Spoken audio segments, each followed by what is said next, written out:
the outset, I, R.P. Bhardwaj, convener of Srinagar Keshapuram City Study Circle, welcome all the participants in today's seminar. Today, we are going to discuss a few very important topics. We shall discuss Agency for Specialized Monitoring, ASM, new era of bank audit, detailed discussion on scope of work, risk areas, and reporting. Guest speaker for today's session is CA Anuruddha Tiwari. Mr. Tiwari has already joined the meeting. I welcome him in the seminar. Before Thank you so much, sir. For deliberation, I would like to have a brief introduction of the speaker. Mr. Anuruddha Tiwari is a chartered accountant, commerce graduate. He is having a vast experience in the field of GST, banking, and assurance. He has work experience with one of the leading Big Four, E&Y. He is founder and president of one of the GEPA, Global Entrepreneurs and Professional Association. He is a special invitee of the Committee of MSME and Startup of ICI. He completed his diploma in Information System Audit, DISA ICI. He has also a certificate in FAFD, completed his certificate in anti-money laundering, AML specialist, completed certificate course on business responsibility and sustainability reporting, BRSR, completed GST certificate course conducted by ALDINE, Aldine CA. He has a vast experience of bank audits with large and corporate branches.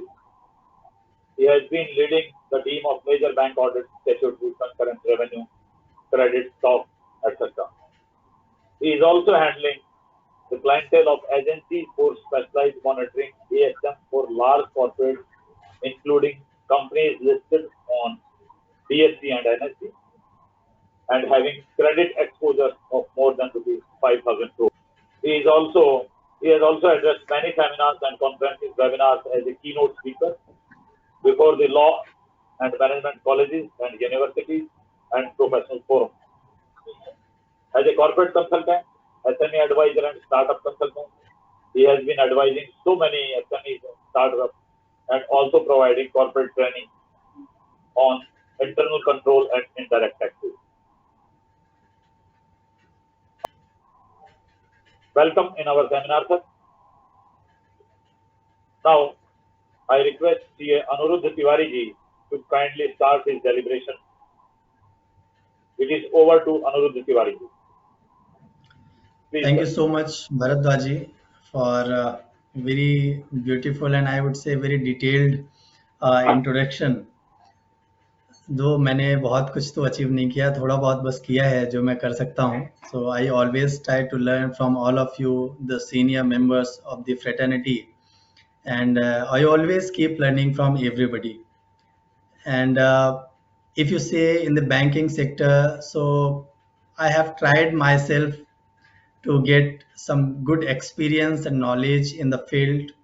Either you can say the branch statutory audit or the central or the stock audit or the due diligence concurrent, and now we have shifted our move on the agencies for special monitoring, and indeed we all can say this is the new era of way of working in the bank audit. Earlier we were doing the internal audit of the company on behalf of company.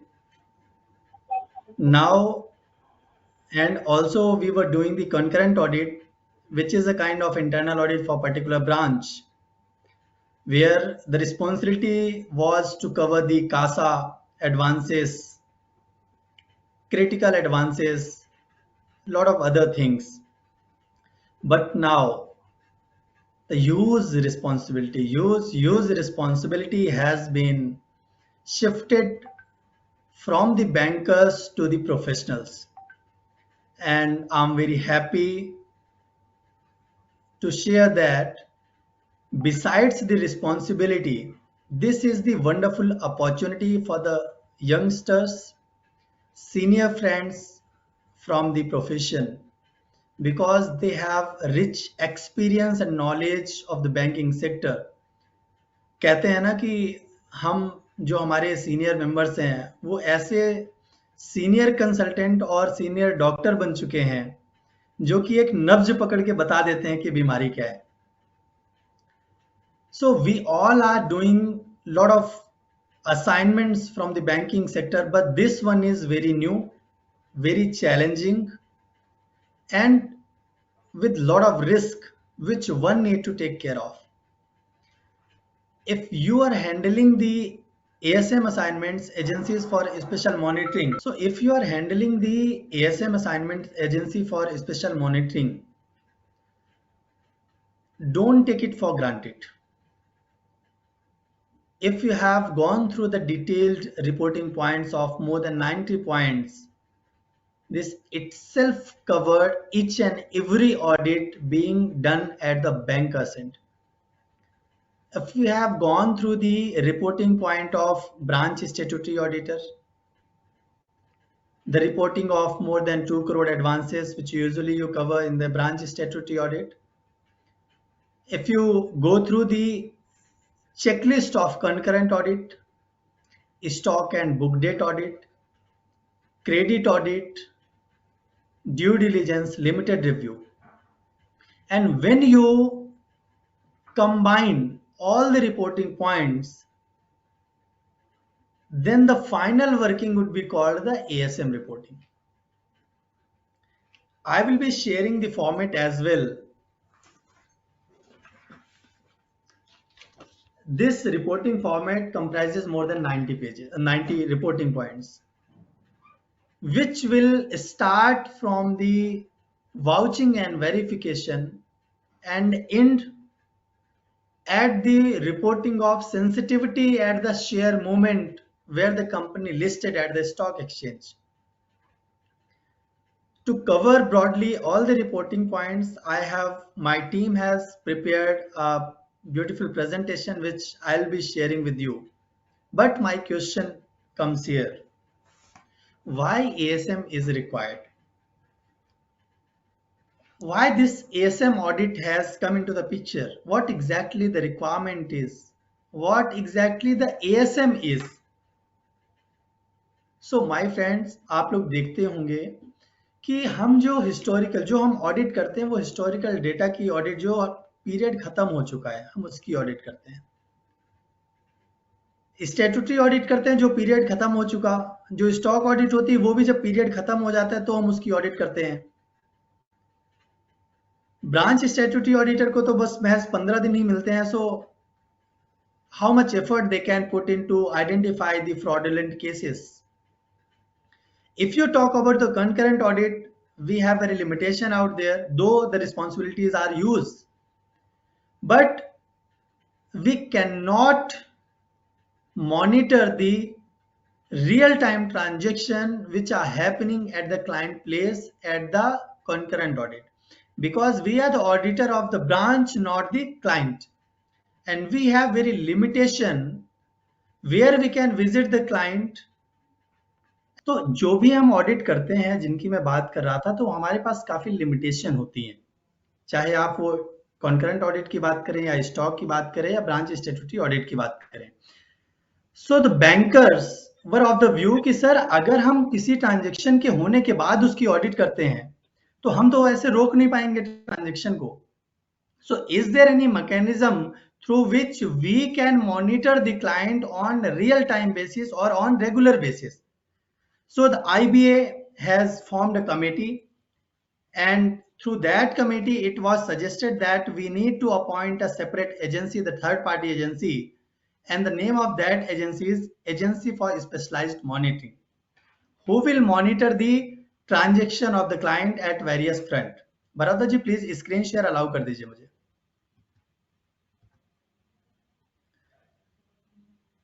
So this was the rationale why the ASM has been come into the picture. Now अब sir अगर ASM है तो ASM को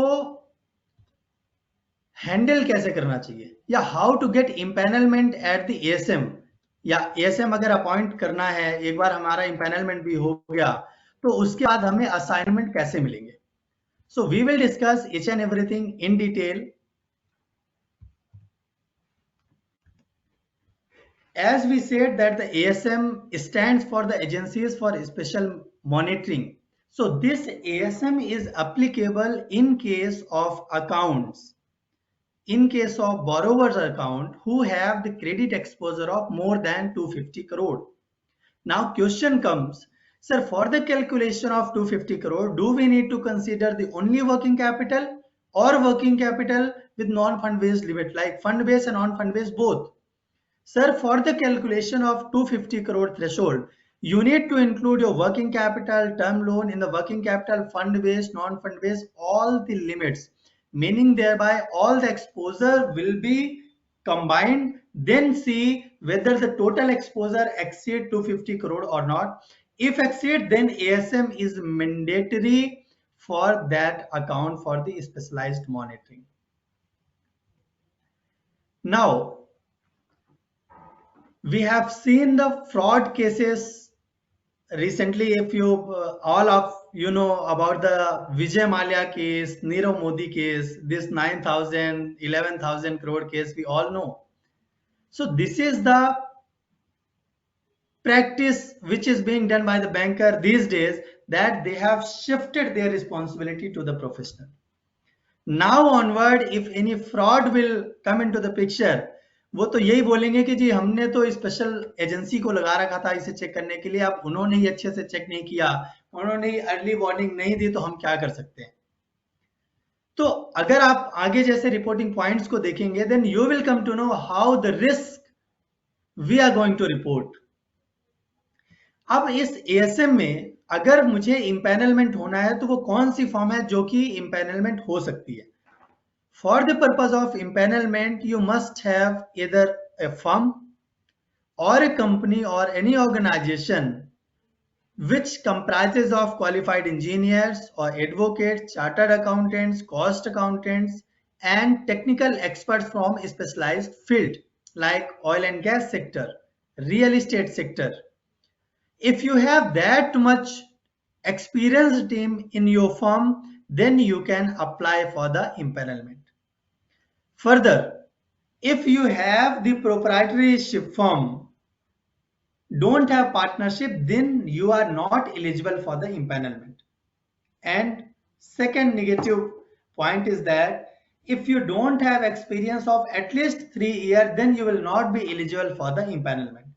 So these two criteria are very important, at least 3-year experience and must be having at least a partnership firm. Then you must have the core competency with respect to the credit monitoring.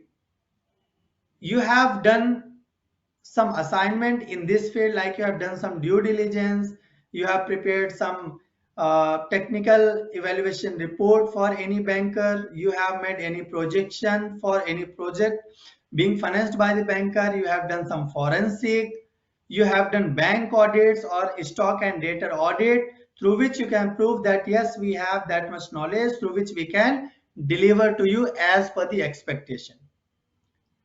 Further, your firm or your partner should not have been blacklisted by any financial institution or other organization or any government department. And your name of your firm or company or any of the partner or promoter or director should not be in defaulters or barred or caution list being published by the RBI, IBA, ECGC, SEBI or CIC or the other agency, if any. Then another point comes, sir, if we have everything and we have specialized knowledge for particular sector, like if Bharadwaj ji is also participating in empanelment and he have very good expertise in the oil and gas sector, he has worked out there for more than 5 or 10 years, he know the in-depth of that sector, and parallelly I am applying for the empanelment where I have other things but I don't have expertise on that particular sector, then the preference will be given to Bharadwaj ji, because he can better understand what exactly the nuances are in that field which need to be taken care of. So if you fill all these criteria, then you need to submit some of the documents which will be self-attested document to the IBA, like registration with the professional body or the organization, like registration with ICAI, registration with MCA, memorandum and article of association, which can show that what exactly the activity you are dealing in, the incorporation certificate. You need to submit the audited financial through which the empanelment agency can understand that yes, you have sufficient revenue, sufficient resources, sufficient infrastructure through which you can cater the organization. Then if you have served the specified field, like I said, the forensic audit, technical review, then you need to share the appointment letter or engagement letter through which that can be validated that yes, you have served in the category. Then CV of your key personnel who have expertise on that field and who have done that much assignments. So you need to submit the CV, the profile of your key personnel with them. Now, once you will submit the appropriate document required by the authority, the IBA, then the committee of IBA will review your document. If they will require any further clarification from your end, they can ask further for the clarification, and after clarification, they will do the final selection. Once the selection is being done by the IBA, you cannot object why your firm has not been selected or not been impaneled. Once the empanelment is being done, this will be good for next 3 years because the process is being done every 3 years. So once you are registered, you can continue offering your services for 3 years. After approval, question comes, sir, क्या मेरा empanelment D empanel भी हो सकता है, क्या मुझे निकाला भी जा सकता है? बिल्कुल सर, निकाला जा सकता है. If you are not giving your services up to the mark as expected by the authority IBA or appointing bank, or if anybody have any objection, किसी ने आपकी शिकायत की और अथॉरिटी के पास फैक्ट है कि आपने वो गलती की है जो कि माफी के लायक नहीं है, आपको चांस नहीं देना चाहिए, आप मेल प्रैक्टिस में आ गए हैं, तो आपका जो इम्पैनलमेंट है उसे डी इम्पैनल किया जा सकता है, आपको हटाया जा सकता है, आपको टर्मिनेट किया जा सकता है. Now after being empanelment, when you will be doing the assignment, you will have the good access of, I would say, everything of the company. चाहे वो ऑपरेशन की बात करें, चाहे फाइनेंस की बात करें, चाहे मैनेजमेंट की बात करें, आपके पास हर चीज का एक्सेस होगा. सो क्या प्रॉब्लम है सर? आपको उस एक्सेस जो आपको मिला हुआ है उसकी कॉन्फिडेंशियलिटी को मेंटेन करना होगा. And for that point of view, you will have to sign a non-disclosure agreement that you will not be sharing, or you will not be allowing anybody to get the access of information which is being compiled by you from the company. Otherwise, you may be debarred or you may be de-impaneled after things come into the knowledge by the IBA. Sir, is there any fees? आपको sir 2 lakh रुपए की fees है इसकी, जिसमें 50,000 रुपए की जो fees है वो नॉन रिफंडेबल है अगर आपका इम्पैनलमेंट नहीं होता, और अगर इम्पैनलमेंट हो जाता है तो सर आपके पूरे जो 2 लाख रुपए हैं वो चले जाएंगे. 3 साल के लिए वो एक फीस हो गई जो कि आपने IBA को पेमेंट करनी है. अब जो आपका इम्पैनलमेंट होता है वो प्रॉपर ड्यू डिलीजेंस के साथ होता है, और ये एक्सपेक्ट किया जा सकता है कि जो इंडिया के टॉप फर्म्स हैं उनको इम्पैनल किया गया है, so they will definitely follow the ethics, and IBA definitely have some faith on these agencies कि आप अनबायस्ड होके फेयर तरीके से अपने काम को करेंगे। अगर कोई डिस्प्यूट आता है कल के डेट में, तो जो डिसीजन होगा वो अपॉइंटिंग अथॉरिटी का फाइनल डिसीजन होगा, जो डिसीजन होगा वो सर्वमान्य होगा। अब इसके बाद हम ये भी कभी कभी देखते हैं कि सर एक बार असाइनमेंट लेने के लिए हम थोड़ा सा लोअर कोट करके किसी तरीके से असाइनमेंट ले लेते हैं, हम बाकी और काम कर लेंगे उस कंपनी में। तो सर आपको ये भी ध्यान रखना पड़ेगा कि आप जिस बैंक के साथ एएसएम हैंडल कर रहे हैं उस बैंक के साथ कोई और असाइनमेंट हैंडल नहीं करेंगे, या उस क्लाइंट के साथ कोई और असाइनमेंट हैंडल नहीं करेंगे, सो दैट अपना आर्म लेंथ रिलेशनशिप आप अपना प्रूव कर सके। अदरवाइज अगर कॉन्फ्लिक्ट ऑफ इंटरेस्ट आ जाएगा तो आप अनबायस्ड तरीके से, इंडिपेंडेंट तरीके से अपने व्यूज को एजेंसी, अपने अपॉइंटिंग अथॉरिटी के सामने प्रेजेंट नहीं कर पाएंगे। नाउ इंपैनलमेंट के बाद अब क्वेश्चन आता है कि सर अपॉइंटमेंट कैसे होगा? इंपैनलमेंट तो आईबीए ने दे दिया, तो सर इंपैनलमेंट के लिए जो प्रोसेस है, बैंकर अपनी जो वेबसाइट है वहां पे इंपैनलमेंट, वहां पे अपॉइंटमेंट के लिए एक बिड इनवाइट करते हैं, अपनी वेबसाइट पे, न्यूज़पेपर में भी डालते हैं। कई बार आपकी जो ईमेल आईडी इंपैनलमेंट के समय दी जा रही है उस पे भी वो मेल करते हैं कि kindly submit your technical and professional bid for the appointment of agencies for special monitoring ASM on particular account. उस अकाउंट की ब्रीफ डिटेल होगी और उस अकाउंट का जो एडवांस होगा वो डिटेल आपको शेयर किया जाएगा। Basis that you will analyse what exactly the code should be, जो आपको कोड करना है बेसिस योर कॉस्ट एनालिसिस, और आप कोड फाइल करेंगे। अगर आपका लोअर कोड आता है, आप टेक्निकली क्वालिफाई कर जाते हैं, then you will be appointed as ASM in particular account. You may have more than one account in one bank. You may have multiple account at multiple bank. There is no such restriction. Like if I have account at Bank of Baroda, I can also serve as ASM to Punjab National Bank, to SBI, to any other bank, Union Bank or Bank of India. So there is no such bar that if I have been appointed at one bank for particular one account, then I cannot work as ASM for another account. Yes, you can. अब sir बात आती है कि जो हम reporting point की बात कर रहे थे आपके साथ, तो उसको कैसे कवर किया जाए, स्कोप ऑफ वर्क क्या है हमारा? तो सर स्कोप ऑफ वर्क बहुत ब्रॉड है। The scope of work is being covered under 4 part A, part B, part C, part D. In the part A, the basic questions are covered with respect to the client, what client does, क्या करता है client, उसकी कहाँ factory है, क्या registered office है उसका, किस तरह की एक्टिविटीज करता है, कितना लोन लिया हुआ है उसने, लीड बैंक कौन है, क्या उसकी क्रेडिट रेटिंग है, is there any change in the credit rating if you compare the credit rating from the last period. Then coming to the part B.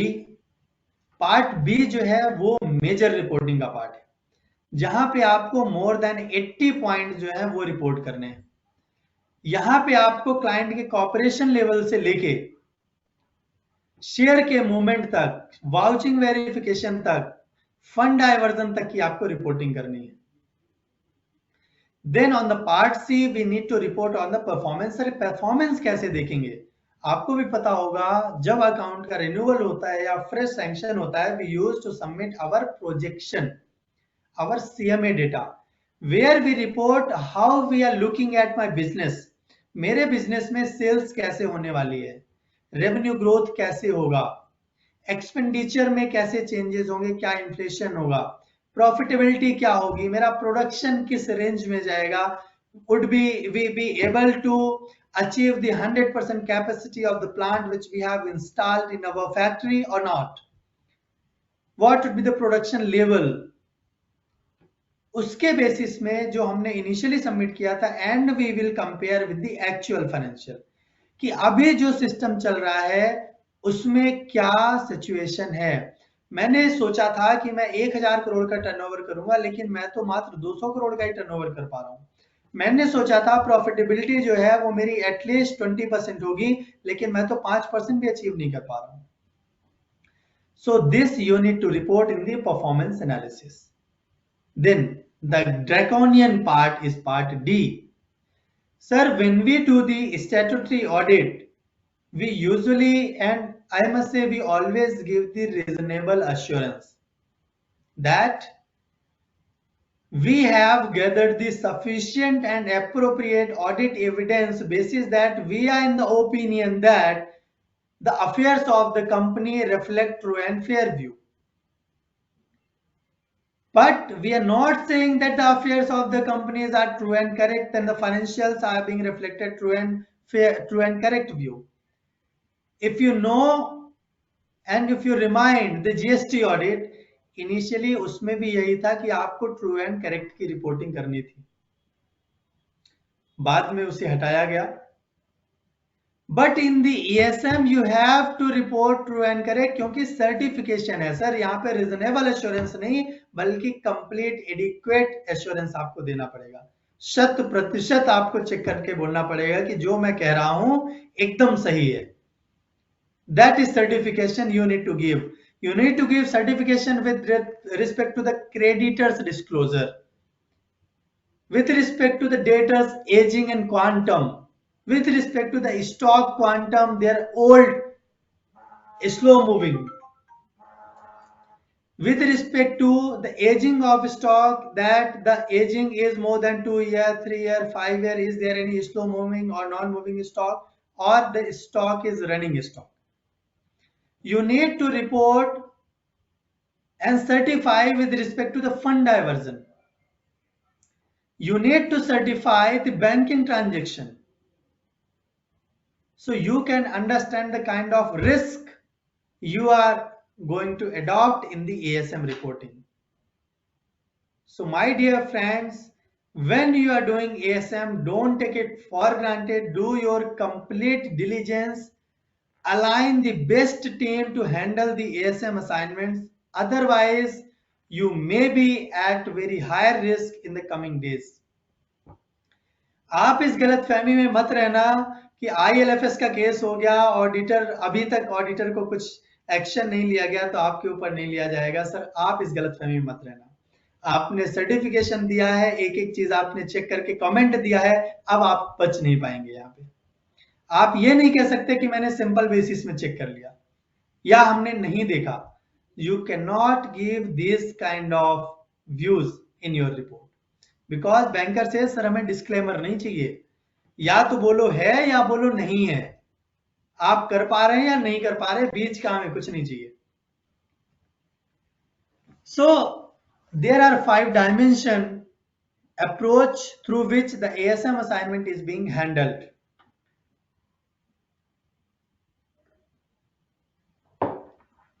Bharadwaj ji, अगर कोई क्वेश्चन हो अभी तक में, so we can take up for 1 minute.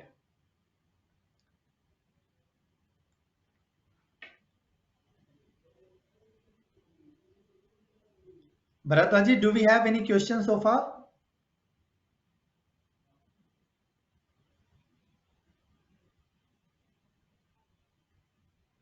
Okay, so let us move. तो जो हमारी 5 dimensional approach है, जब आप ASM के असाइनमेंट को हैंडल करेंगे तो कैसे करेंगे? सबसे पहले आपको बिजनेस की अंडरस्टैंडिंग करनी है. सर, बिजनेस की अंडरस्टैंडिंग कैसे करेंगे? Sir, you have either listed client और non listed client. If you have listed client, then you can get each and everything about the company through BSc, NSC and money control sometimes, because SEBI का जो regulation है उसमें बहुत सारी चीजों का disclosure, आपको रिजल्ट डिस्क्लोज करने हैं, चेंज इन मैनेजमेंट डिस्क्लोज करने हैं, अगर अनहेज्ड कोई फंड है वो डिस्क्लोज करना है, पॉलिसी में कोई चेंज है वो डिस्क्लोज करना है, आपको कोई बड़ा ऑर्डर मिला डिस्क्लोज करना है, रिलेटेड पार्टी है वो डिस्क्लोज करना है, रिलेटेड पार्टी के ट्रांजेक्शन डिस्क्लोज करने हैं. इवन अगर शेयर में फ्लक्चुएशन कुछ ज्यादा हुआ, so you will have to report the reason कि वो फ्लक्चुएशन किस वजह से हुआ. Sir, in case of unlisted company, do we have that much privilege? Yes, sir, we have. You can download the data from MCA for last 2 years, 3 years, whatever you feel comfortable. You can analyze the annual report. You can review the annual report. You can review the financial transaction. और sir, हमारे profession के लोग तो numbers में master होते हैं। मैं Gupta sir की, आर के गुप्ता सर की बात करूं, भरद्वाज जी की बात करूं, सर लोग तो मास्टर हैं कि बैलेंस शीट देख के बता देते हैं कहां पे पंगा है। इतना एक्सपीरियंस हो जाता है एक एज के बाद, एक टाइम के बाद। हम लोग तो अपने आर्टिकल से ट्रेनिंग टाइम से नंबर्स की ही प्रैक्टिस करते हैं। तो जब आप पिछले 2-3 सालों का फाइनेंशियल एनालिसिस करोगे, so you will be able to better understand about the nature of the client, about the financial position of the client, about the performance of the client. और अगर क्लाइंट में कुछ प्रॉब्लम होती है तो कहीं ना कहीं थोड़ा सा दिमाग में तो आ जाता है, कहीं ना कहीं हमें अलार्म तो मिल ही जाता है जब हम रिव्यू करते हैं। देन अंडरस्टैंडिंग आपकी हो गई। अब अंडरस्टैंडिंग के बाद सर क्या करना है?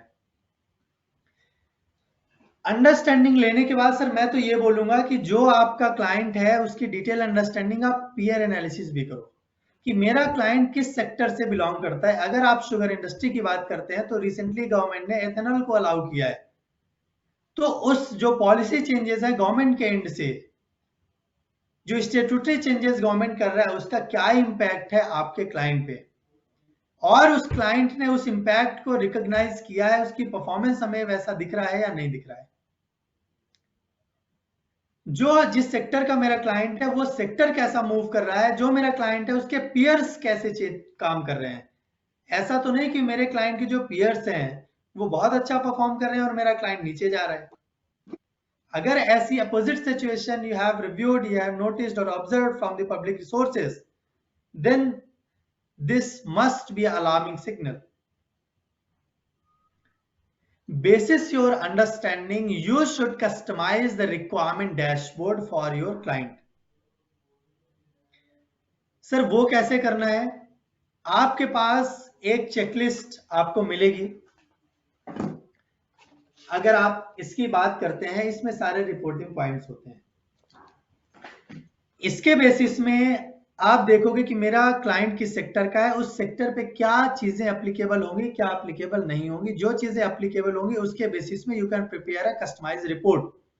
Like if my client belongs to the trading industry, then I can ask for the detail related to the trading sector only. I cannot ask about the capacity of the plant. I cannot ask about the production. I cannot ask about the pollution control. कि sir आपके पास certificate है या नहीं है। तो आपको देखना पड़ेगा कि मेरा जो क्लाइंट है उसके हिसाब से ही आपकी जो रिक्वायरमेंट है वो बने। अगर आपका क्लाइंट सर्विस सेक्टर का है, so you cannot ask the information with respect to the goods. You can ask the information with respect to the services.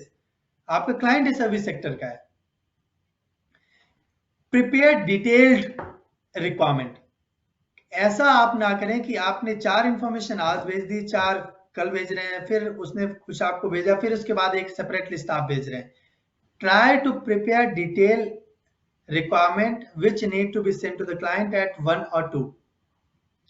एक बार में भेज दो, एक बार एनालाइज करने के बाद कुछ लगता है तो आप दोबारा भेज दीजिए। आप 2-2 पॉइंट करके भेजेंगे तो क्लाइंट के लिए बहुत इरिटेटिंग हो जाएगा। Then once you will send the requirement to your client will start sharing the data with you. Then what is the next step? Sir, you will have to start the scrutinizing the data received from the client. If you have received the financial number or the trial balance, if you got the access to the books of account, if you have the stock statement, if you got the list of BGs, if you got the list of creditor, if you got the list of debtor and the aging, start scrutinizing the numbers. Then sometimes we get the same information from different sources. Like if you talk about the data, so we can get the data number from the financial statement, we can get the number from the trial balance, from the data ledger, from the stock statement. So you need to compare whether the number reported in all 4 sources are same or not. That you need to see.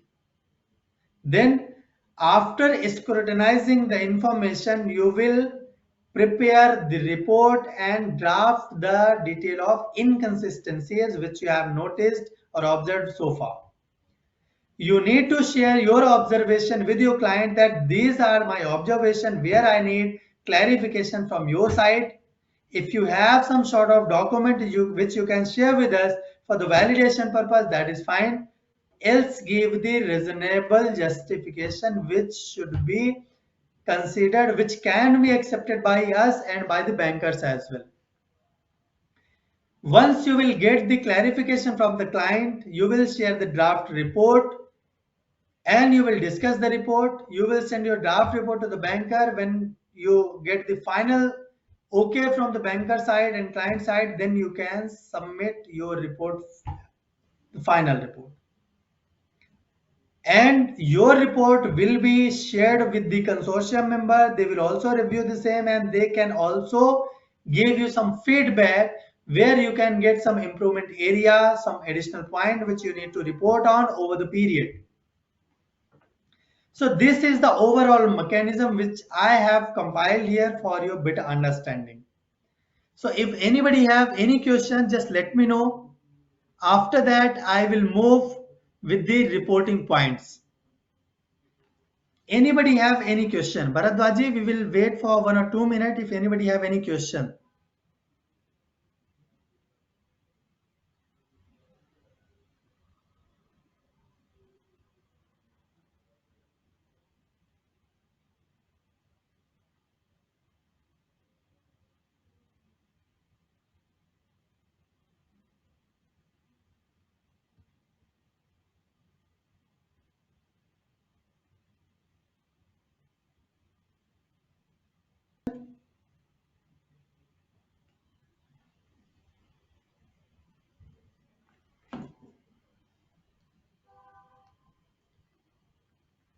Okay, so let us move on the reporting part.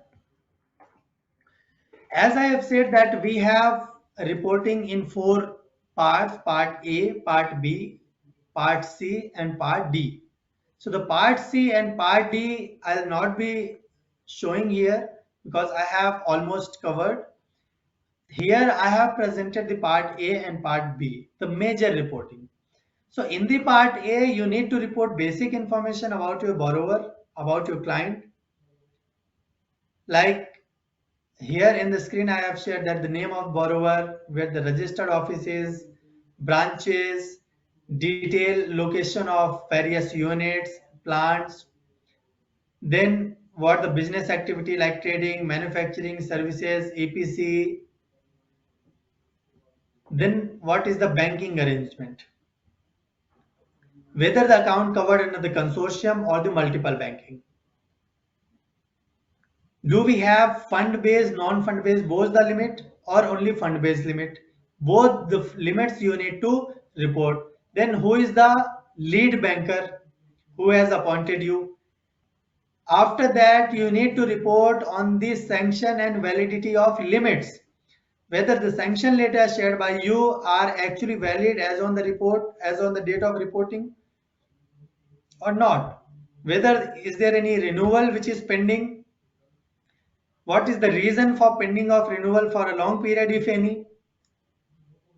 You need to report the outlook of credit rating, whether as per the industry your agency for credit rating has a positive outlook or negative outlook. That you need to report, because if your business have negative outlook, then that is very important point for your consideration. You can find a lot of other things because one third agency, one third party has already raised question that the performance and other things of this company are not up to the mark. That may be the reason for negative outlook. In the pandemic time, lot of industry has got the negative outlook, but in the 21-22, the rating has been revised and again they got the positive outlook. Means they have good expectation in the future, they are performing good, they can again gain the momentum which was before the pandemic. So this you need to report in the part A. Now moving on the part B. Part B में भी कई सारे point हैं जो कि आपके साथ हम डिस्कस करेंगे। इन सारे रिपोर्टिंग पॉइंट्स को मैंने अलग अलग पैरा में कंपाइल कर दिया है आपके ईज के लिए। जैसे कि first point is about general observation and level of cooperation. Sir what is the general observation we need to report? क्या होती है जनरल ऑब्जर्वेशन? हम लोग तो लिख देते हैं नॉट अप्लीकेबल या नील, कोई ऑब्जर्वेशन नहीं है। Do you really think this should be reported in the ASM report? The general observation means when you will be visiting your client unit, either the corporate office or the manufacturing unit, you need to observe a lot of things. In the stock audit, we usually observe whether the banker's board is there or not. Banker का board लगा हुआ है application का या नहीं लगा हुआ है, हम सबसे पहले तो यही देखते हैं। But in the ASM, you need to see a lot of other things like what are the controls placed at the manufacturing or operational level. Whether the control which were placed are actually effective or not. Sometimes we see that yes, controls are there, but that controls are not effective. If you are giving your statutory audit report, there is one section 143.3 where we need to report on internal financial control. And in the internal financial control, we report on the control that the controls are placed, designed, and they are effective. If not, then you will have to give the extent and the risk area as well. Likewise, here you need to report the same thing and at much higher side. You need to visit at the factory and see the level of inventory, the pattern of storage at the go down at the store. What is the storing pattern for the raw material? What is the period for WIP? How the storage pattern is for finished goods? Is there any perishable goods? What is the stock in stock out pattern? Stock out जो आपका होता है that is on the FIFO or LIFO basis. What is the control placed for the stock in and stock out?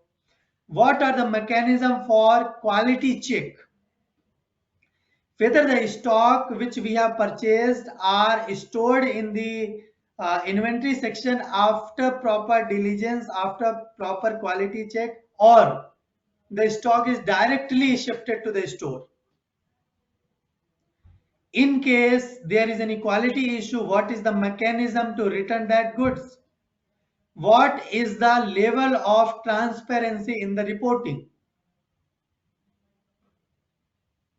Do we have system where we can enter the transaction in the back date in our ERP or SAP? Unlike in the Tally, लोग ऐसा करते हैं ना कि उन्होंने वो back date में transaction डाल देते हैं, एक सिंगल अमाउंट इन्वेंट्री की डाल दी, but that single amount of inventory cannot be validated, cannot be verified. For that you need to check the line item and quantity of inventory when you will be visiting to the client place or the unit. Then what is the cooperation level? कई बार होता है कि आप audit के लिए client से chess करते रहते हैं, सर हमें विजिट करना है। क्लाइंट यूजुअली से हाँ सर हम करा रहे हैं, अभी हमारा क्लोजिंग चल रहा है, जस्ट सर क्लोजिंग खत्म होगा हम आपको बुलाएंगे। कई बार क्लाइंट को आप फोन करते हैं सेट कि सर अभी तो ये बिजनेस आ नहीं है, आप रात में मुझे फोन करें, कल हमारा जो स्टाफ है वो आपसे बात कर लेगा। Sometimes you keep following up, but you are not able to get the sufficient and appropriate document for the purpose of reporting. As I said, you cannot disclaim the report. Then, sir, हम उस case में कैसे करेंगे? If situation is like this, then you will have to mail to the client. आप अपने client को update करो, जो कंसोर्शियम मेंबर है उनको बताओ कि हम ऐसी प्रॉब्लम फेस कर रहे हैं, ऐसा इशू फेस कर रहे हैं, ये चैलेंज जो है वो आप मुझे बताओ कैसे स्टार्ट आउट हो। जब आप मेल करें फॉलोअप के लिए, कीप इन लूप जो आपका बैंकर है, सो दैट बैंकर को भी नॉलेज में रहे कि अगर रिपोर्ट डिले हो रही है तो उसकी क्या वजह है, because client is not cooperating. Further in the report, there is a specific reporting point where you need to give that what is the level of cooperation. आप 1 to 5 में रेटिंग दो कि मेरा जो क्लाइंट है वो 1 लेवल पे है, 2 है, 3 है, 4 है, 5 है. अगर 5 है मतलब बहुत अच्छा क्लाइंट है आपका, बहुत बढ़िया क्लाइंट है, 5 स्टार रेटिंग आपने क्लाइंट को दे दी कॉपरेशन लेवल में. With respect to the transparency of the information available जो आपको कराई गई है. ट्रांसपेरेंसी, सर आप कोई इंफॉर्मेशन मांग रहे हैं, आप बोल रहे हो कि सर मुझे ये बैंक ट्रांजैक्शन वेरीफाई करना है, क्लाइंट आपको 10 चीजें दे रहा है, बस बैंक स्टेटमेंट नहीं दे रहा है. बैंक स्टेटमेंट भी उसने दे दिया लेकिन आपको बुक जो है बैंकिंग बुक वो नहीं दे रहा है. And if you don't have the bank book, then how you would be able to verify the nature of transaction and the name of the beneficiary? How you would be able to verify whether the transaction entered by the client is actually diversion of fund or this is the transaction which is being done in the normal course of business? If client is not sharing with you the access to the books of account, if client is not sharing with you the correct aging, you got 3 or 4 times data aging, but every time you get some different data. What exactly the things are? Sir आपको complete detail नहीं मिल रही है, transparency नहीं है disclosure में, adequate reply और clarification client नहीं दे पा रहा है, which is a alarming signal. क्यों कि अगर ऐसी चीजें हो रही हैं तो there may be some manipulation. As I have said that you have different kind of resources through which you can get the same information.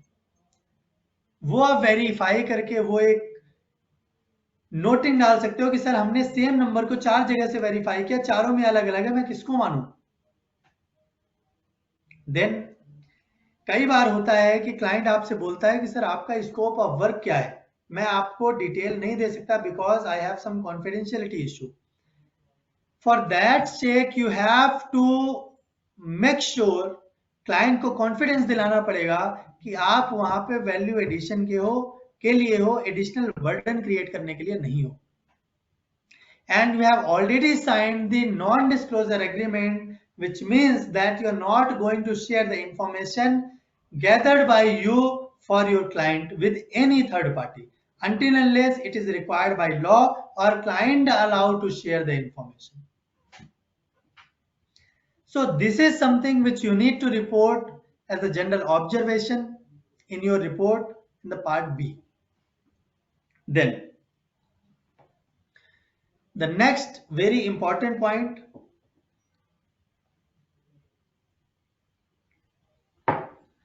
inspection and verification of various submission to the lenders.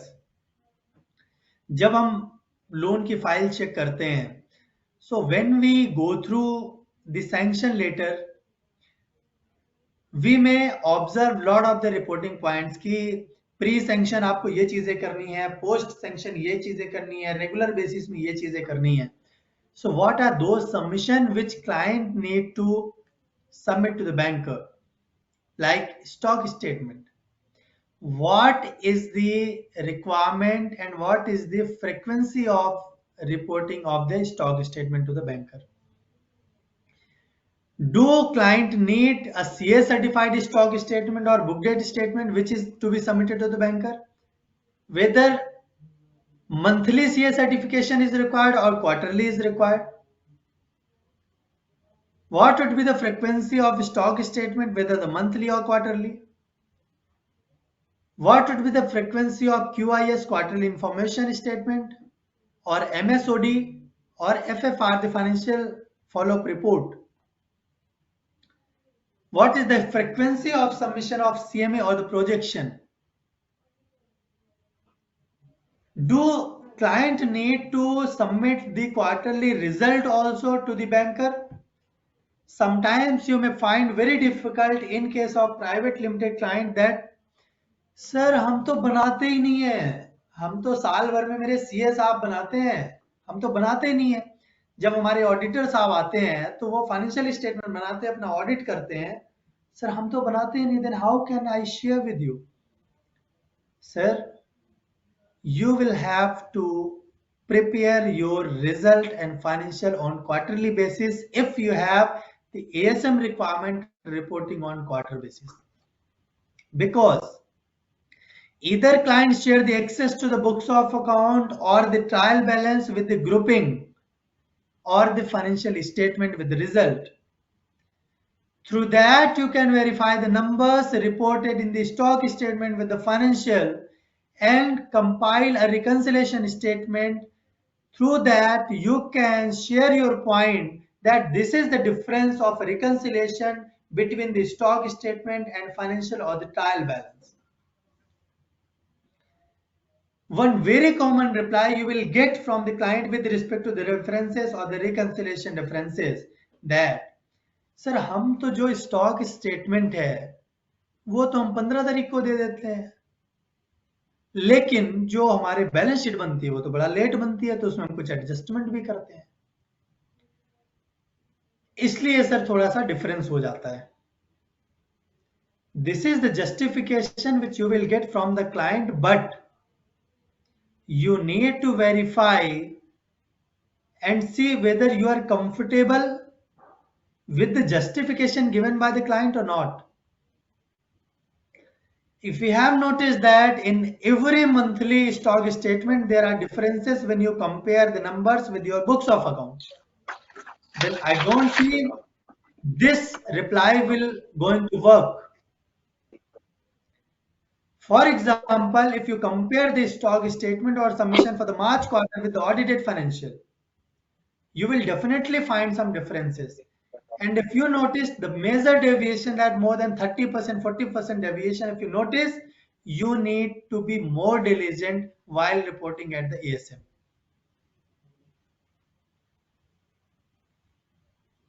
I have seen so many issues with respect to the reporting. Some of point I will share with you. Like in some of the client, I have seen that the client is involved in the service sector and also involved in the manufacturing sector. You can take example of EPC contractor. So in case of EPC, you also have to give some material and also need to supply the services. But the contention of the client is, sir, I have taken the working capital limit against the stock. So I will be reducing the creditors of stock only. But when you see the sanction letter, you will find that the working capital limit is given to the company as a whole, but not for a specific segment. So if you are considering the debtors for company as a whole, but not considering the creditor for company as a whole, then there is issue. Sir please unmute, आप mute कर दें, थोड़ा सा disturbance हो रहा है। जिनका भी माइक ऑन है प्लीज आप म्यूट कर दें। All the participants और are if you have requested. any question you can post that. Please continue, sir. I will take care of it. Okay, sir. Then another point with respect to the related party transactions. Sometimes you will see that if I am running a company and I have a subsidiary company, we both are doing the same business, and I am taking credit, I am considering the sales to my related party for the purpose of DP. I'm considering debtor for DP purposes. So you need to check what the implication on the subsidiary company if subsidiary company has also taken the working capital limit or fund based or non-fund based limits against this. Is there any specific allowance in the sanction letter that you can consider your related parties or associate or the joint venture for the purpose of DP calculation? If sanction letter is silent, in that case, I would suggest don't consider the related party debtor for the purpose of DP calculation. Second point, in case of related party transaction, you need to see the arm length price. For the verification of arm length price, I will be covering the point in the next slides. Here I will cover some issues only. What issue is with respect to this related party transaction? There may be the huge manipulation in the number of data. Like I have sold some of my goods or services at 5,000 rupee to the other party, whereas for the sake of considering the data for DP purposes, I have sold the same services or goods at 7,000 rupee to my related party. Here you will get that 2,000 rupee you got the additional DP. If you are considering the related party data for considering the DP purpose. Then stock. If you have certain quantum of stock that is kept for the warranty claims, for the goods which you have supplied and you have given warranty that my warranty period is 2 year, 3 year, 4 year, 5 year, and for that 5 year, that model of goods you need to keep at your storage, because whenever the warranty claim comes to you, you will have to replace or repair. If you are keeping some quantum of inventory for that purposes, which is under obligation, then you cannot consider that level of inventory for your DP purposes. Further, in case of some of the banks, they said that the slow moving or non-moving inventory you cannot consider for the DP purposes. For that sake, you need to understand how you will classify the particular inventory in the slow moving, non-moving category. Because this vary from industry to industry.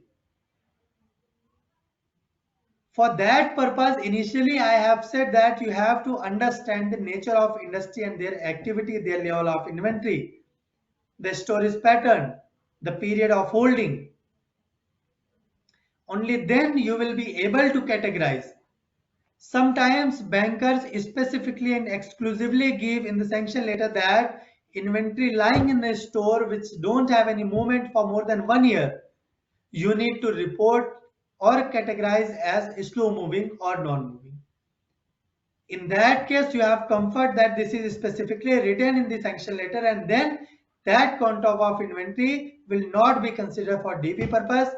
If client has already included, then this is the deviation which you need to report on.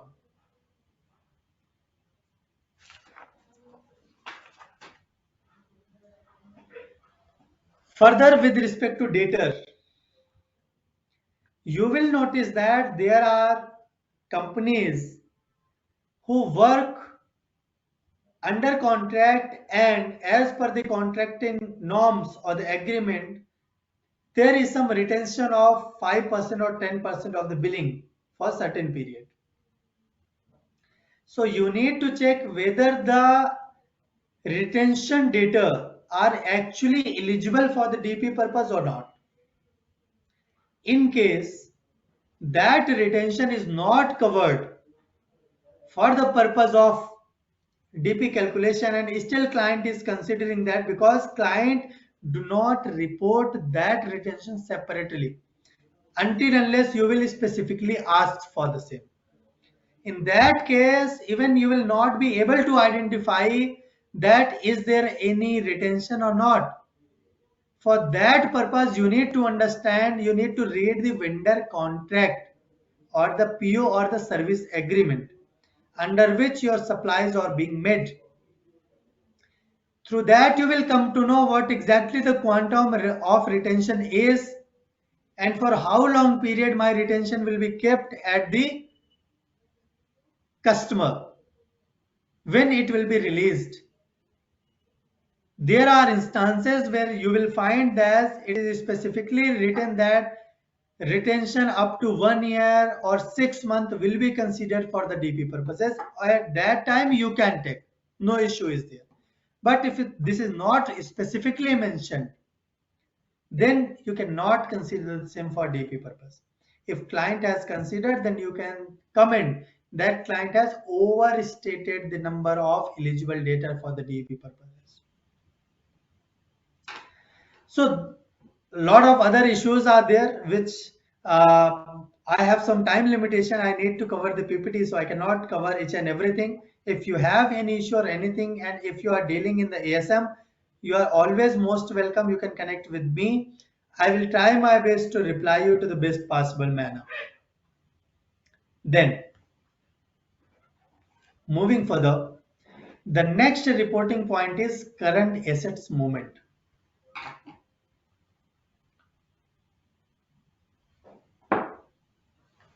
Sir, why current assets movement is required and how we will get that? Sir, I have said that this is the mandate for the company to prepare the financial statement on the quarterly basis if your reporting is quarterly. And if client is not able to provide you financial, you will have to draw the same. Otherwise, you have to take the grouping from the last annual financial and map your trial balance in the same manner so that you can get the number of current and non-current assets and the liabilities. You will find that the inventory comes under the current assets, debtors come under the current assets, advances comes under the current assets, and these are the very crucial area where you need to work very diligently. Movement of data and aging thereon. The reporting of bad debt. Sometimes in case of listed company, you will see the ACL. In case of non-listed company, there is some provision. So you need to understand what is the basis for provision and the adequacy of that provision. Whether the provision made by the client is adequate or not. If I believe that I'm not able to realize the fund from my debtor for long period, for more than 2 years or 3 years, and I can see that the position of debtor is still not good, or my debtor is into NCLT, or facing some liquidity crunch, my debtor has not filed their financial for last 2-3 years, my debtor is not GST compliant, and still I feel that yes, I can realize each and everything. Sir, no. You have to review, you will have to apply your professional experience and mind. You can say that yes, as per my suggestion, client need to make reserve or provision of at least 60%, 50%, 80% or 100% based on your experience and knowledge. Now the option is with the client and the banker. I have done my reporting. This is up to the client, that client will take my suggestion and make appropriate provision or not. I'm free because I have reported that this much provision must be created in the books of account. Sometimes you will say that the aging of the debtor reported in the stock statement is not correct. Sir, how? If you will analyze the aging and number of debtor for last 6 months or a year, you will find that some of the numbers are coming exactly same over the period. Even there is no any change in the aging as well. They were debtor of 90 days as on March 21, and as on 30th September stock statement, they are debtor for 90 days. And when you have analyzed the sales register, you have noticed that there is no any sales or no any realization in the last 6 months. Then how is it possible that the aging comes under 90 days? there are instances when you will feel that the sales which made during the last 90 days are, let's say, 500 crore, but the data for 90 days are coming 600 crore. So if I have made sale of only 500 crore, then how comes the data? Sir वो तो 600 crore possible ही नहीं है ना, मतलब आप गलत reporting कर रहे हो. This gave you a hint that you need to see the data very diligently. In-depth analysis is required for the data. You should find the list of top 10 debtor and creditor, and you need to analyze the top management or the owner of that company through which our company is dealing. Are they the related party? Are the transaction on arm length price? Whether the board of my company and the board of that debtor are same? Whether the key management or key employee of my company is the director on that company where we are dealing? If yes, then you need to check the arm length price of the transaction. Then very importantly, DP validation. The instances which I have covered here with respect to the data, creditor, advances, sometimes you will see that the advances from the customer or unearned revenue is not being properly adjusted in the stock statement. Client says that, sir, this is the advance which will be adjusted over the period against the invoices. Why should I reduce? Or the advance received from the different party and data are different, then why should I deduct this? In that case, you need to check whether the clarification given by the client is correct or not. And you need to apply your own mind whether actually this should be adjusted against the DP, against the data or not. Then you need to see the movement in the stock and data from the turnover. The matching, if we have 20% margin, then you should see the 80% of movement from the stock in relation to the sales. And the changes or addition and realization in the debtors, that should match with the realization in the bank account and with the turnover. If you have some bills against the export which has not been realized for the long period of, let's say, 3 years, and even client has not made any provision, you need to see whether the debtors are covered under the insurance policy, ECGC policy, and the declaration given or not. If that is not covered, then this comes under the very high risk area. You need to make provision, and there is also reporting under the FEMA that if you are not able to realize certain fund at certain period, then you will have to report, that is 9 months, now it is 15 months after the COVID.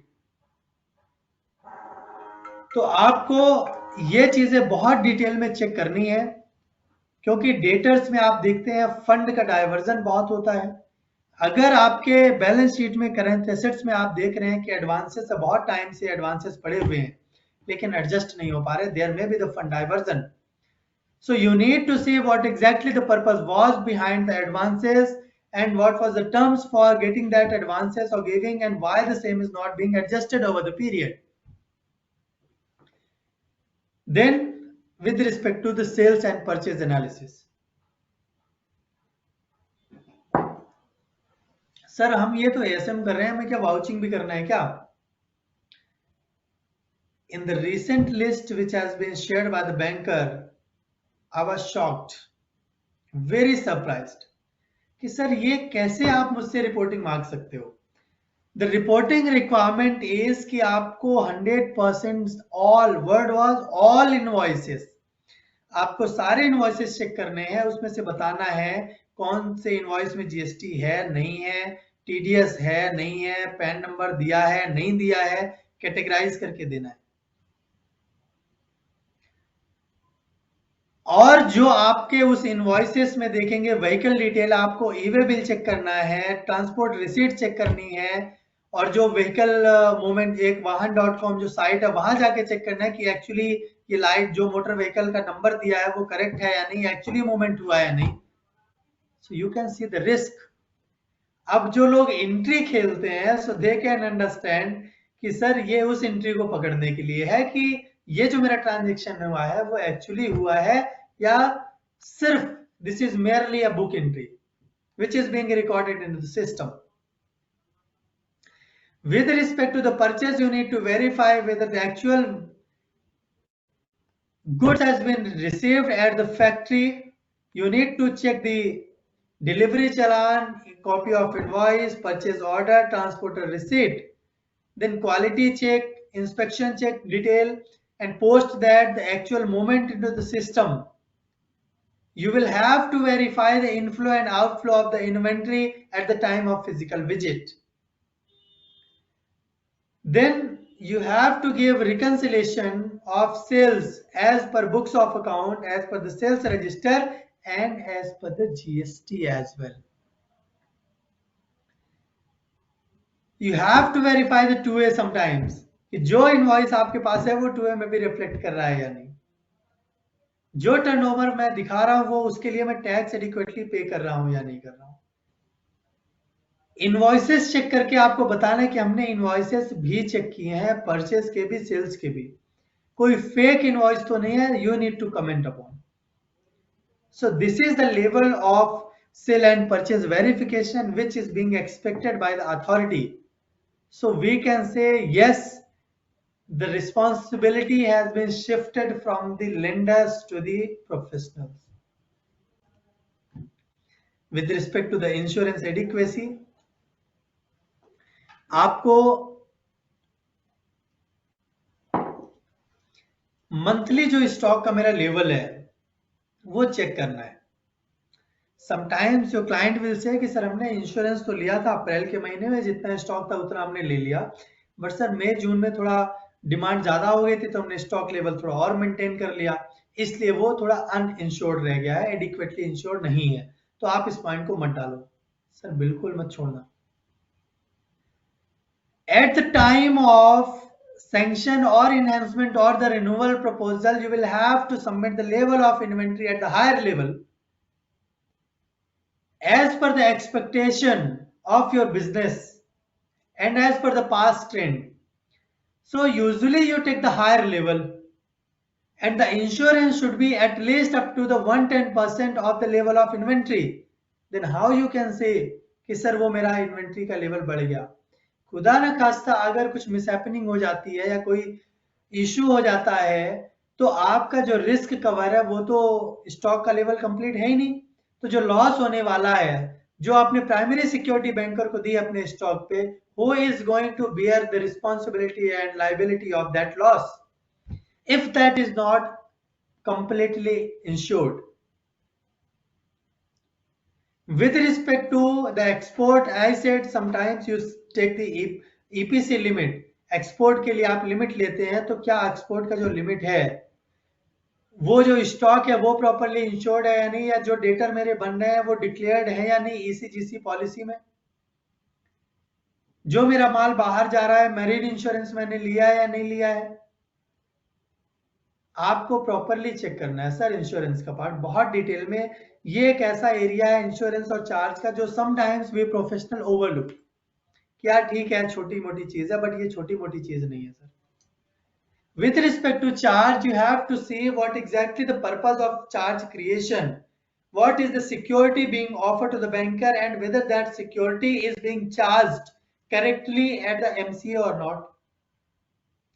If the property is being charged, you need to see the cerci. आप उसकी login ID आपको मिलती है, आप वहां check कर सकते हैं. मेरी आईडी वहां पे आईडी जो है उसमें आप देखोगे कि मेरी प्रॉपर्टी सरसाई में भी रजिस्टर्ड है या नहीं, सरसाई रजिस्ट्रेशन हुआ है नहीं. लेटेस्ट सर्च रिपोर्ट आप देख सकते हैं कि सर्च जो ऑडिटर ने किया था उसने कोई एडवर्स कमेंट तो नहीं दिया था, कोई ऐसी चीज जो मुझे कंसीडर करना चाहिए कुछ ऐसा तो नहीं था. Then on fixed asset verification. Sir ये तो बहुत इजी है, ये तो हम जो क्लाइंट बोलता है मान लेते हैं। Sir under the ASM reporting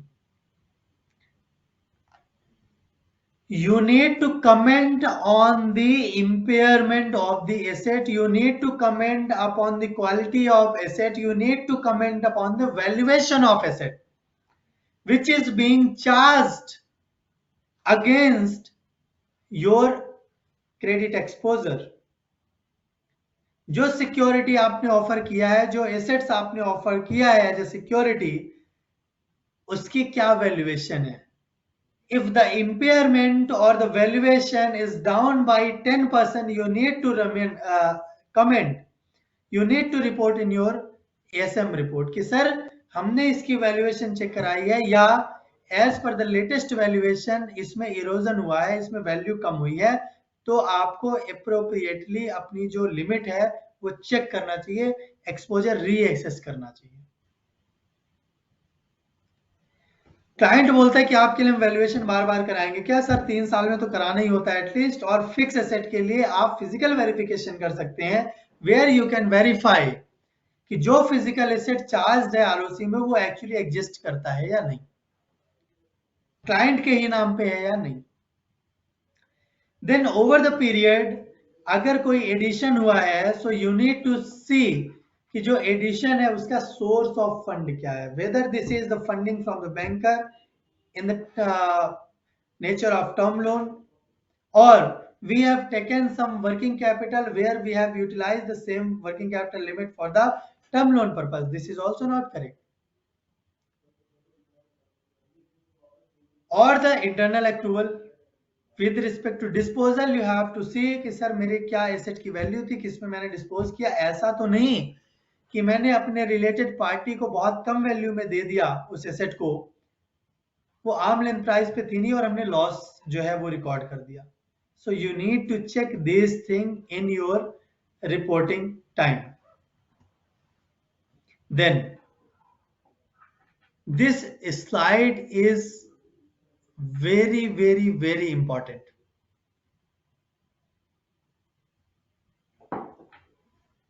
sir वो कैसे? एक वर्डिंग है फंड डाइवर्जन। जो हम केसेस आजकल देख रहे हैं, फ्रॉड के केसेस, मेजर केसेस में आप देखोगे व्हाट इज द रेशनल, क्या रीजन है उसका, फंड डाइवर्जन। तो इस पीपीटी में मैंने जो पॉइंट कवर किए हैं वहां पे आपको क्या करना है, एक तो क्लाइंट के कितने बैंक अकाउंट हैं वो सारी आपको लिस्ट चाहिए। After getting the list you need to take all the bank statement A to Z with respect to your reporting period. You need to check each and every transaction। Sir वो तो 2-2 lakh transaction होते sir, आपको करना है because you need to report the nature of each transaction as and beneficiary कि वो transaction जो है that is related to my business or not, that is in the normal course of business or not,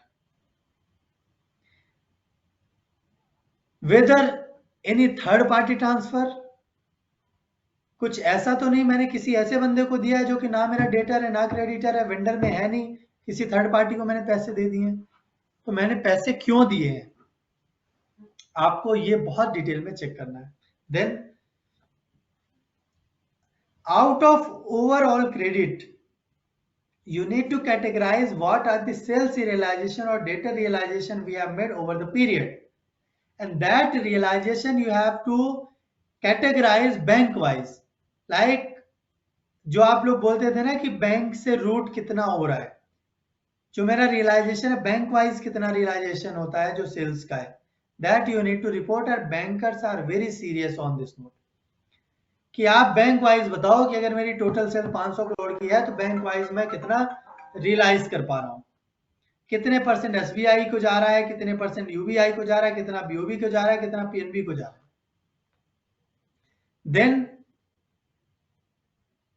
end use of fund, जब हम कोई limit लेते हैं banker से उस टाइम पे हम एक सीए सर्टिफिकेट जब उसका डिसबर्समेंट हो जाता है तो एक सीए सर्टिफिकेट देना होता है, that is called end use of fund certificate. आपको चेक करना है sanction letter, what was the condition for sanction, what was the sanctioning norms, whether that norms is being followed or not. I have noticed some cases where term loan has been taken in the company's own account.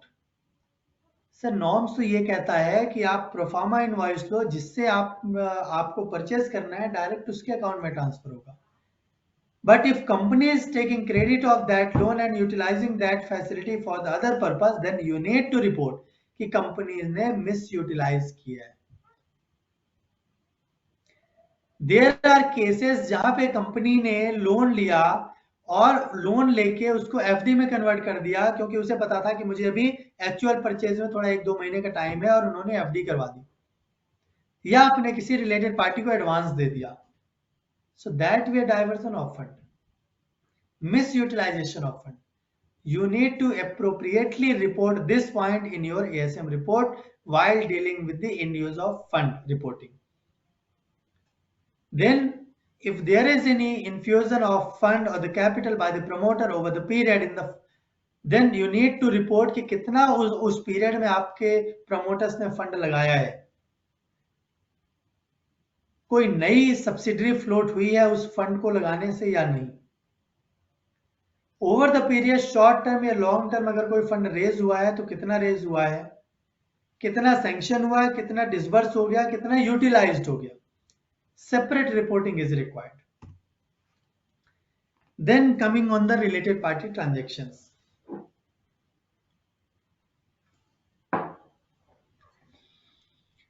First, you need to take the list of related party, whether they are subsidiary, holding, associate, joint venture. Sometimes we actually float some subsidiary to get some tender outside our country. Sometimes we float some JV with other party for the purpose of tendering. So you need to see what exactly the terms of JV is, whether we are sharing our technical knowledge with them or also financials we are going to share. Who is going to bill for that tender? Who is going to give the bank guarantee? Either we or the party with whom we have done the joint venture. Then what are the nature of transaction with the related party? You need to check the arm length price also. So if your client is under the purview of TP reporting or TP audit, then you can read the TP audit as well कि मेरा जो transaction वो arm length price में है नहीं, auditor ने report किया होगा। Otherwise you have to do your own analysis, own assessment with respect to the arm length price, because this is very critical area you need to look at. Then financial analysis of related party debtor and creditor. The debtor or creditor you are dealing with are actually performing good or not, or they only appear in the books, or they don't have in existence. That you need to check the last 3-year, 5-year financial analysis you need to do. Basis that you will able to report that yes, my subsidiary or my related party with whom we are dealing are also performing good or bad.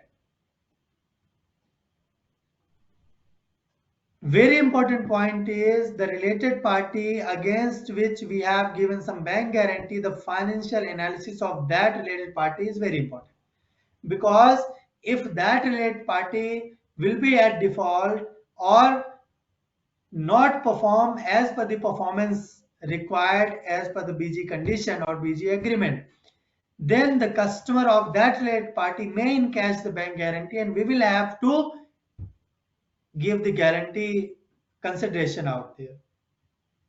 तो आपको देखना पड़ेगा जिसकी आप corporate guarantee या bank guarantee दे रहे हो वो फाइनेंशियली साउंड है भी या नहीं।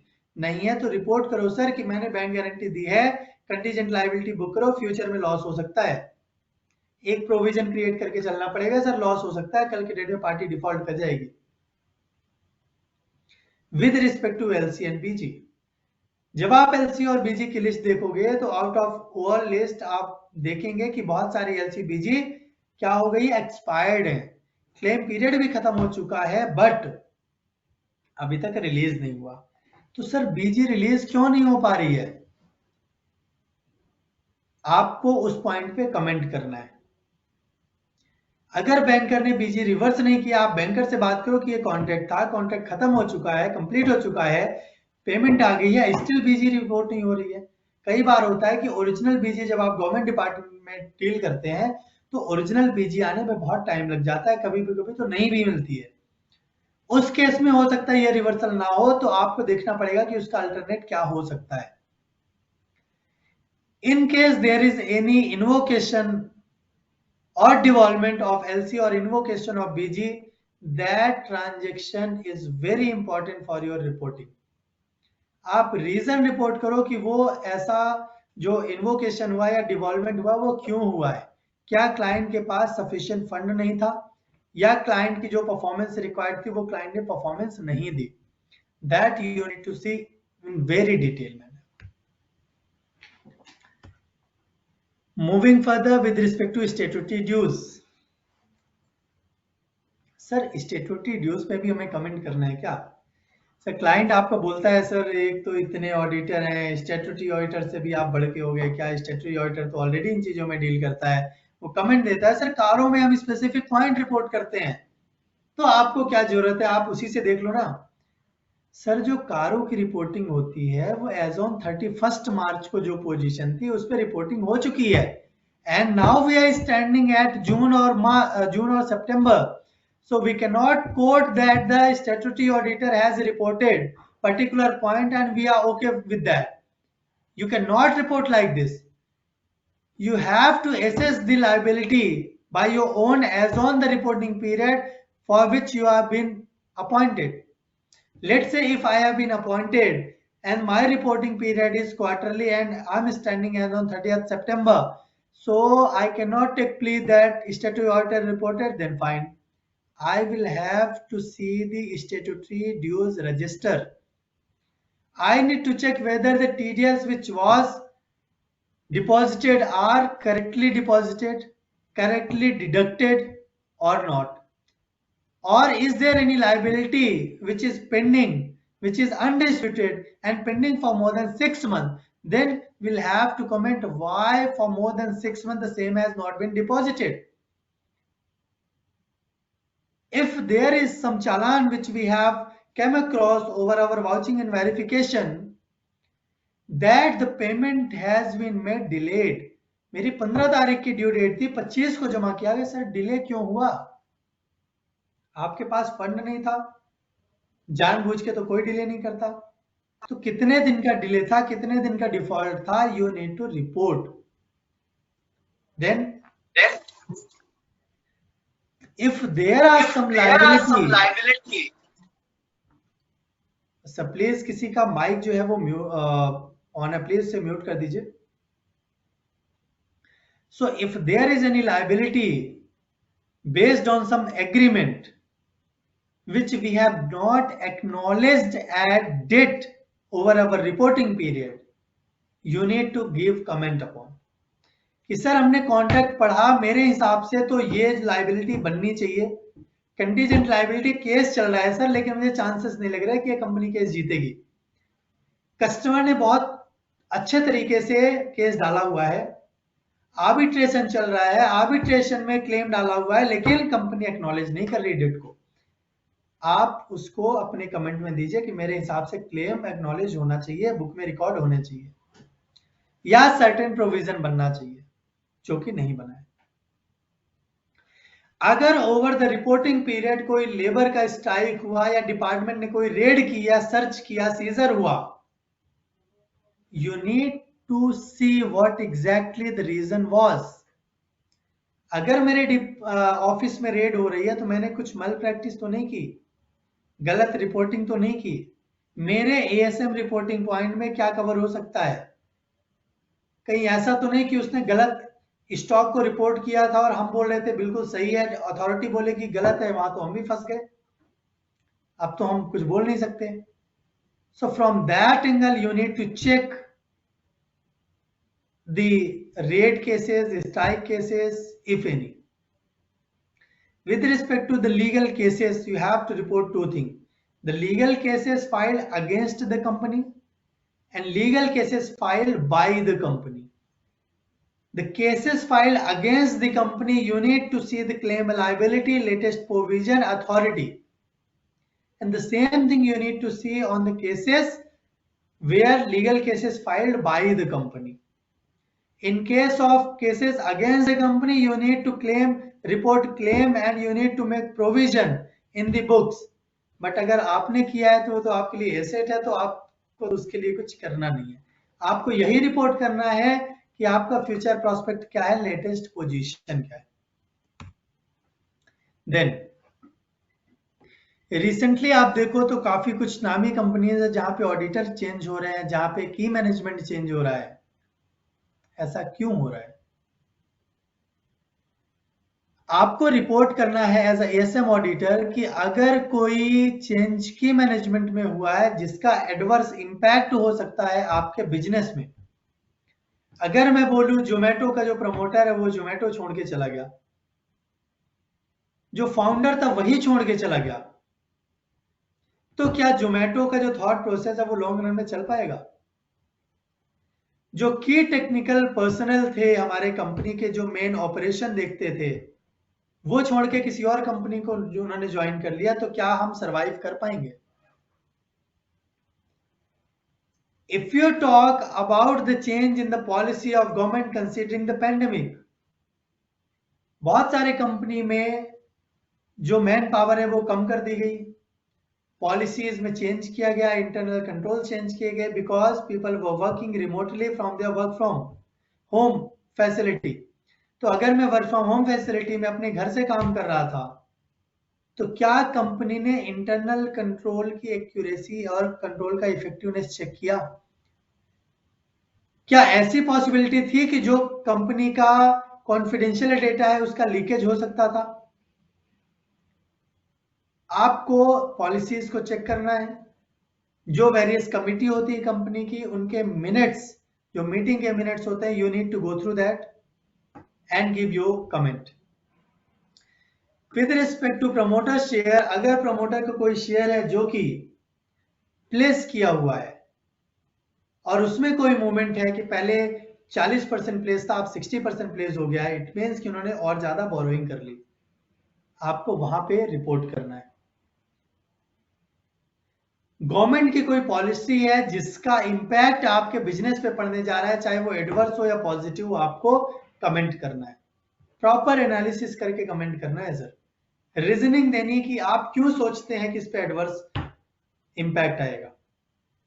Then with respect to performance of the company, आपको रेशियो एनालिसिस करना है कि मेरा अगर डेट इक्विटी रेशियो बढ़ रहा है, मतलब इक्विटी तो कम है, डेट मैं लेता जा रहा हूं, कल की डेट में ऐसा तो नहीं कि प्रमोटर गायब हो जाएगा और सारा जो ऑब्लिगेशन है वो बैंकर के ऊपर चला गया, लेंडर्स के ऊपर चला गया। प्रॉफिटेबिलिटी रेशियो जो है, तो मेरी कंपनी अभी भी प्रॉफिट में है या नहीं है, मार्जिन है या नहीं है, ऐसा तो नहीं कि मेरा जो नेट प्रॉफिट है वो बिल्कुल थिन लाइन है, 1% में कमा रहा हूं, which is not, we are not able to utilise that for the purpose of payment of interest and repayment of debt. क्या मैं इतना कैश फ्लो जनरेट कर रहा हूं कि मेरी जो डेली ऑब्लिगेशंस है मैं उसको कंप्लीट कर पाऊं?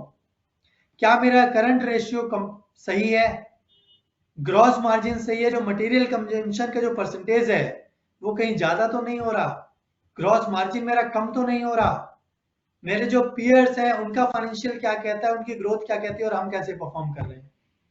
You need to report in detail all these points and give a detailed commentary so that you can save your skin if any third agency like ED or CBI comes to you in case of fraud in the client कि sir आपने किस basis में report करी, so you must have proper working capital which can validate your comment. Then on the share price movement, आप देखेंगे कुछ companies के share, company तो कुछ नहीं कर रही होती, उसके शेयर बिल्कुल आसमान को छूते हैं और फिर धड़ाम से गिरते हैं।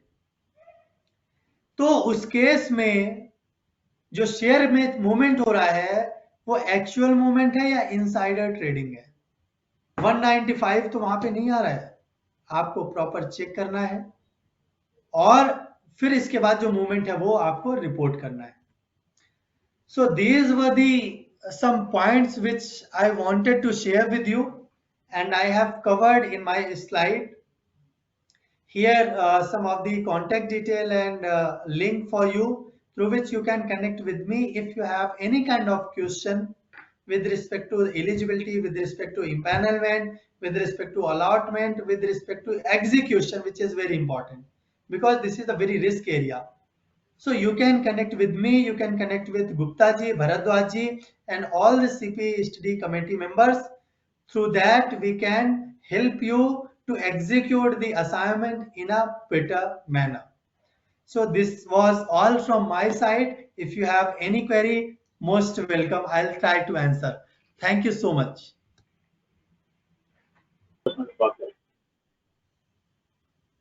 All the participants are requested to question answer session. We are open to question answer. If you want to discuss anything regarding the discussed topic, kindly the speaker is available to answer your queries, sir.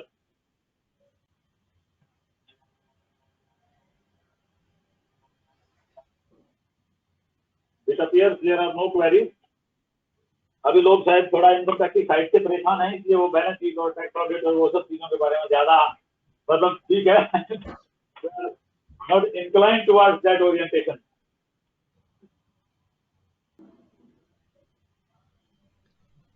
Sir, we are highly thankful for your wonderful deliberation and for such a detailed discussion on the subject.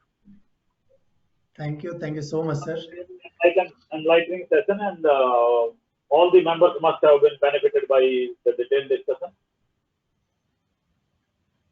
We want to take your permission to upload the recording of this presentation on the YouTube channel of the study circle, so that my friends, my colleagues, or anybody who has missed the presentation may be able to hear it and take benefit of the discussion.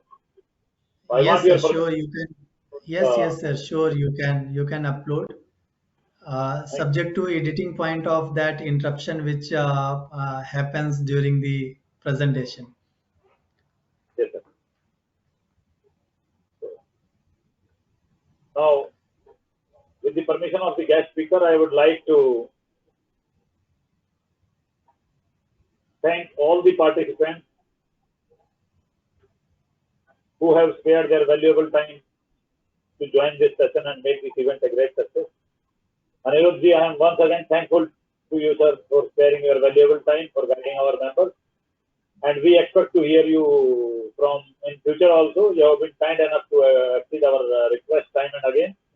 So we are really very thankful to you and welcome your lecture and your presence in our study circle.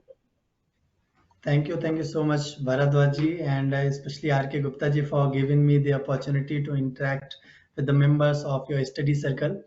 And I'll be always available for you and always available for all the members who have any kind of question or anything. You guys can come up with your query to me. I'll try to answer as much as possible. As this is a new area, so things will be definitely coming, and you can always reach out to me. Thank you so much, sir. Thank you everybody. All the participants once again, and with the vote of thanks, I would like to end the meeting formally for all of us. Thank you once again.